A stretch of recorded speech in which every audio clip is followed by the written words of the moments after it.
আমি doctor Mohammad Shafiqul Islam. Village doctor Mohammad Shafiqul Islam. Baat ব্যথা, যৌনচর্ম, allergy, মা শিশু রোগে অভিজ্ঞ। আমি রুগী দেখি দীর্ঘ 25 বছর ধরে। প্রশিক্ষণ নিয়েছি বিভিন্ন জায়গা থেকে। আমার কাছে অনেক রুগী আসে, আল্লাহ পাক সুস্থ করে, বিভিন্ন জায়গা থেকে ঘুরে আসে।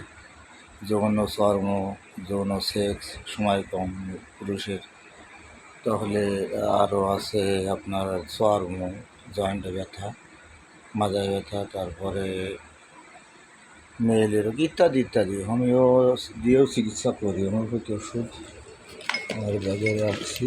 হোমিওপ্যাথি আমার ওষুধগুলো ধারণ করছি, আমার ওষুধ আমি রুগী দেখি, সকলে রুগী দেখছি। আমার বাড়ি বাংলাদেশ, যশোর জেলা, মনিরামপুর থানা, খানপুর ইউনিয়ন, গ্রাম ফেদাইপুর, ডাক খানপুর, মনিরামপুর।